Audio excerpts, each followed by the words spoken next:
താരകം V S അച്യുതാനന്ദനെ നോക്കി കാണുവാൻ വേണ്ടി വലിയ ഒരു ജനത്തിരക്കാണ് എത്തിക്കൊണ്ടിരിക്കുന്നത്. ഇപ്പോഴും ആലപ്പുഴയിലെ ജില്ലാ കമ്മിറ്റി ഓഫീസിലേക്ക് മൃതദേഹം പുറപ്പെട്ടിട്ടേ ഉള്ളൂ. വീട്ടിൽ നിന്നും ആലപ്പുഴ ജില്ലാ കമ്മിറ്റി ഓഫീസിലേക്ക്.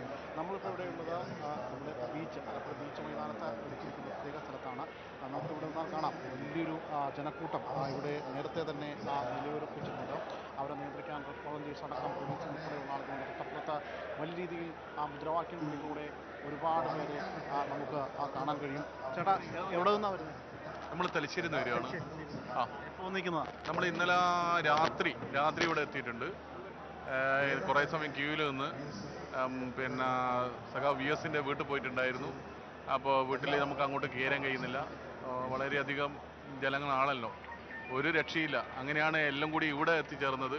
ഇവിടെ കുറച്ച് സീറ്റ് കിട്ടിയോണ്ട് ഇവിടെ ഇരുന്നിട്ടുണ്ട്. എന്തായാലും നമ്മളെ ആ പ്രിയപ്പെട്ട സഖാവിനെ ഒരു നോക്ക് കാണാൻ വേണ്ടിയിട്ടാണ് നമ്മൾ തലശ്ശേരിയിൽ നിന്ന് വന്നത്. അങ്ങനെ തലശ്ശേരി നിന്നാണോ? അതെ, ഞങ്ങളെല്ലാവരും ഒന്നിച്ചു വന്നേ. നമ്മളിപ്പോൾ കുറേ സമയം രാവിലെ മുതലേ ഇവിടെ തന്നെയുണ്ട്. രാവിലെ മുതലേ ഇവിടെയുണ്ട്. വൈക്കത്തുനിന്നൊക്കെ വന്ന ആൾക്കാരൊക്കെ ഉണ്ടല്ലേ? ഞാൻ ഒരു 12 മണിയായിട്ടുണ്ട്. 12 മണിയാകുമ്പോൾ ആയിട്ടുള്ള അനുഭവങ്ങളൊക്കെ ഉണ്ടോ? പൂങ്കൾ ബീച്ചുമായിട്ട് കോട്ടയം ജില്ലയിൽ തന്നെ വൈക്കം താലൂക്കിൽ ചെമ്പ് വില്ലേജിൽ ചെമ്പ് കായൽ സമരത്തിന് ഒരുമിച്ച് സമരം ചെയ്യുന്നതിനും അതിനോർത്തം കൊടുക്കുന്നതിനും സാധിച്ചിട്ടുണ്ട്. കായൽ സമരം വള്ളം കെട്ടിയ വള്ളത്തിൽ നിന്ന് വി എസ് സംസാരിക്കുന്ന മുറിഞ്ഞവിടെ ഭാഗത്ത് വള്ളം കെട്ടിയിട്ട് വള്ളത്തേലായിരുന്നു ആ സ്റ്റേജ് അറേഞ്ച് ചെയ്തത്. അത് ഇന്നും മനസ്സിൽ സൂക്ഷിച്ചുകൊണ്ടിരിക്കുകയാണ്. അതിലൂടെ സംഭവിച്ചതെന്ന് പറഞ്ഞാൽ അവിടുത്തെ കായൽ കയ്യേറ്റം പൂർണ്ണമായിട്ടും ഇല്ലാതെയാക്കി എന്നുള്ളതാണ് അതുകൊണ്ട് മനസ്സിലാക്കുന്നത്. വി എസ് എന്ന് പറയുന്ന ആ രണ്ടക്ഷരം ഒരുപാട് പാഠങ്ങൾ പഠിപ്പിച്ചിട്ടുള്ള, പാഠങ്ങൾ സമ്മാനിച്ചിട്ടുള്ള ആൾ തന്നെയാണ്. അതുകൊണ്ട് തന്നെയാണ് ഈ കയ്യേറ്റങ്ങൾക്കെതിരെയും മറ്റുമൊക്കെ വലിയ തോതിൽ അദ്ദേഹം പടപൊരുതിയത്. അതുകൊണ്ട് തന്നെയാണ് ആളുകളുടെ ഇടയിൽ അദ്ദേഹത്തിന് വലിയൊരു ജനസ്വീകാര്യത പോലും ലഭിച്ചിട്ടുള്ളത്. ഇപ്പോൾ നമുക്കറിയാം ജില്ലയുടെ മന്ത്രി സജി ചെറിയാനുണ്ട്. മിനിസ്റ്ററെ, ഇങ്ങോട്ടേക്ക് എത്താൻ ഇനിയും വൈകുമെന്നാണ് തോന്നുന്നത് അല്ലേ? ഇപ്പോൾ DC ഓഫീസിലേക്ക് എത്തിക്കഴിഞ്ഞു. അവിടുന്ന് നല്ല തിരക്കുണ്ട്. സ്വാഭാവികമായിട്ടും ഒരു 1.5 മണിക്കൂറെങ്കിലും എടുക്കുമെന്നാണ് എൻ്റെ വിശ്വാസം. അപ്പോൾ ഒരു 5 മണിയോടുകൂടി ഇവിടെ എത്താനാണ് സാധ്യത. ഇവിടെ എന്തായാലും ഈ നിൽക്കുന്ന ക്രൗഡിനെല്ലാം കാണണമല്ലോ. വി എസിനെ ഇനി കാണാൻ പറ്റില്ല, അവസാനമായി കാണേണ്ട ഒരു കാഴ്ചയാണ്. സ്വാഭാവികമായിട്ട് 8 മിനിറ്റ് ഇരിക്കുമ്പോഴും ആളുകളുടെ എണ്ണം ഇങ്ങനെ കൂടിക്കൊണ്ടിരിക്കുകയാണ്. അത് വി എസ് ജനങ്ങളുടെ ഹൃദയത്തിൽ സ്ഥാനം പിടിച്ച മഹാനായ കമ്മ്യൂണിസ്റ്റാണ്. പിന്നെ ആലപ്പുഴയുടെ ഒരു വികാരമാണല്ലോ വി എസ്. 2 അക്ഷരം എന്ന് പറയുന്നതാണല്ലോ ആലപ്പുഴ പാർട്ടിയെ ബിൽഡപ്പ് ചെയ്തു. ഈ ജില്ലയിലെ ഏറ്റവും പട്ടിണിപ്പാവങ്ങളായ മനുഷ്യൻ്റെ പുരോഗതിക്ക് വേണ്ടി ഒരു ജീവിതം ഒഴിഞ്ഞു വെച്ച് പോരാടി. ആ സമര പോരാട്ടവും പാരമ്പര്യവുമൊക്കെ ഇന്നും ആലപ്പുഴയിലെ പാർട്ടിയുടെ കൈമുതലാണ്. അത് തുടർച്ചയായി ഞങ്ങൾ കൊണ്ടുപോകല്ലേ. അപ്പോൾ സ്വാഭാവികമായിട്ടും ഒരു വൈകാരികമായ ബന്ധം ജനങ്ങൾക്ക് വി എസുമായിട്ടുണ്ട്. അപ്പോൾ അതിനുള്ള സാഹചര്യം ഇന്നുണ്ടാവും. ഒരു 7 മണിയോടുകൂടി ക്രിമേഷന് പോകാൻ കഴിയുമെന്നാണ് ഞാൻ വിശ്വസിക്കുന്നത്. ഇവിടെ നമുക്ക് പുറത്ത് കേൾക്കുന്ന മുദ്രാവാക്യം വിളികൾ ഇങ്ങോട്ടേക്ക് അണികളിങ്ങനെ ഒഴുകിക്കൊണ്ടിരിക്കുകയാണ്. ഇന്നലെ ഏതാണ്ട് ഒരു 2:30 മണിയോടുകൂടിയാണ് ദർബാർ ഹാളിൽ നിന്ന് വിലാപയാത്ര പുറപ്പെട്ടത്. ലക്ഷ്യം ഈ റിക്രിയേഷൻ ഗ്രൗണ്ടിലും തുടർന്ന് ചുടുകാട്ടിലുമാണ്, വലിയ ചുടുകാട്ടിൽ. ഇതിപ്പം 24 മണിക്കൂർ പിന്നിട്ടും ഇപ്പോഴും അവസാന കേന്ദ്രത്തിന് മുമ്പിലുള്ള CPM-ൻ്റെ ജില്ലാ കമ്മിറ്റി ഓഫീസിൽ എത്തിയിട്ടില്ല. അക്ഷരാർത്ഥത്തിൽ ജനസാഗരമാണ്. ഇന്നലെ ദർബാർ ഹാളിൽ നിന്ന് പുറപ്പെട്ട് ഈ ആലപ്പുഴ DC ഓഫീസ് എത്തുന്നവരെ കാണുന്നത് ജനലക്ഷങ്ങളാണ്. പ്രായഭേദമന്യേ എല്ലാ വിഭാഗത്തിൽപ്പെട്ട മനുഷ്യരെയും സ്വാധീനിക്കാൻ സാധിച്ച ഈ കാലഘട്ടത്തിലെ ഏറ്റവും വലിയ കമ്മ്യൂണിസ്റ്റാണ് സഖാ വി എസ് എന്നാണ് എൻ്റെ അഭിപ്രായം. വി എസിൻ്റെ മൂലധനം ജനങ്ങളായിരുന്നു.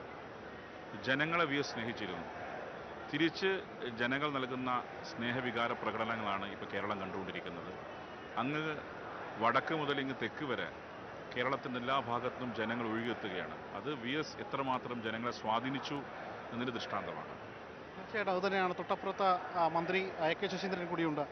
ഇവിടെ ഏറെ നേരമായിട്ട് ഇങ്ങനെ കാത്തു നിൽക്കുകയാണല്ലേ വി എസിൻ്റെ? ഇതൊരു കാത്തിരിപ്പല്ല, ഇതൊരു തപസ്യയാണ്. കഴിഞ്ഞ 21-ാം തീയതി ഉച്ചയ്ക്ക് ശേഷം ഈ സമയം വരെ കേരളത്തിൽ വരുന്ന ഒറ്റ ശബ്ദം കണ്ണേ കരളേ വി എസ്. ഇത് ജനസഹർഷത്തിൻ്റെ ഇടയിൽ വി എസിനുള്ള സ്ഥാനമാണ് സൂചിപ്പിക്കുന്നത്. അവരുടെ സ്നേഹം ഒരു പുഴയായി, ഒരു കടലായി ആർത്തിരുമ്പുന്ന അപൂർവമായ നിമിഷങ്ങളിൽ, അല്ലെങ്കിൽ ആവേശം നൽകുന്നൊരു നിമിഷമാണ്. അദ്ദേഹം നമ്മളെ വിട്ടുപോയതിൽ പ്രയാസമുണ്ടെങ്കിലും ഈ ശബ്ദം, ഈ മുദ്രാവാക്യം, ഈ ജനങ്ങളുടെ അണയാത്ത പ്രവാഹം അത് ഏതൊരു രാഷ്ട്രീയ പ്രവർത്തകനെയും അഭിമാനം കൊള്ളിക്കുന്നതാണ് ഒന്നാണ്.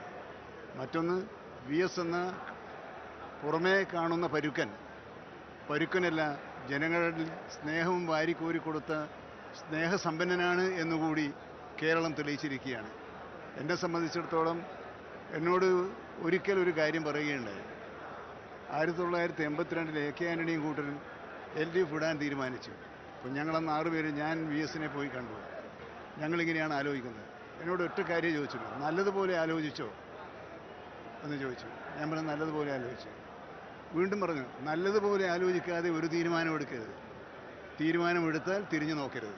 അപ്പോൾ ഞാൻ ആ ഒരു ഉപദേശത്തിൽ അങ്ങേയറ്റം ആകർഷനാവുകയും ആ ഉപദേശം പാലിക്കാൻ ഈ സമയം വരെ ഞാൻ ശ്രമിച്ചിട്ടുണ്ട്. ഒരു ഗുരുവിൻ്റെ സ്ഥാനത്ത് നിന്നുകൊണ്ട് അദ്ദേഹം നൽകിയ ഉപദേശം എനിക്ക് രാഷ്ട്രീയത്തിലെ വലിയൊരു പാഠമായിരുന്നു. ആ മഹാമനുഷ്യനെ കാത്തിരിക്കുന്നതിൽ ഒരു തെറ്റുമില്ല. മണിക്കൂറുകൾ വേണമെങ്കിൽ ആ മനുഷ്യനെ കാത്തിരിക്കുമെന്ന് എൻ്റെ മനസ്സെന്നോട് പറയുന്നു. ആ മനസ്സാണ് ഇന്നലെ മുതൽ വൈകുന്നേരം 3 മണി വരെ ദർബാർ ഹാളിൽ, ഇന്നിപ്പോൾ ഉച്ചയ്ക്ക് 1 മണി മുതൽ ഇവിടെ ഞാൻ ഇരിക്കുന്നത്. ഇതൊരു കാത്തിരിപ്പല്ല, ഇതൊരു പ്രതീക്ഷയാണ്, ഇതൊരു അഭിലാഷമാണ്. ഈ അഭിലാഷം സാധിച്ചതിന് ശേഷമേ ഇവിടുന്ന് പോവുക. തീർച്ചയായിട്ടും അങ്ങനെ തന്നെയാണ്. വൈക്കത്തിൻ്റെ MLA കൂടി നമുക്ക് തൊട്ടപ്പുറത്തുണ്ട്. വൈക്കം ഒരു വിപ്ലവ മണ്ണ് കൂടിയാണ്. സ്വാഭാവികമായിട്ടും വൈക്കത്തെ ഓർമ്മകളൊക്കെ വി എസിന് ഒരുപാടുണ്ടാകും അല്ലേ?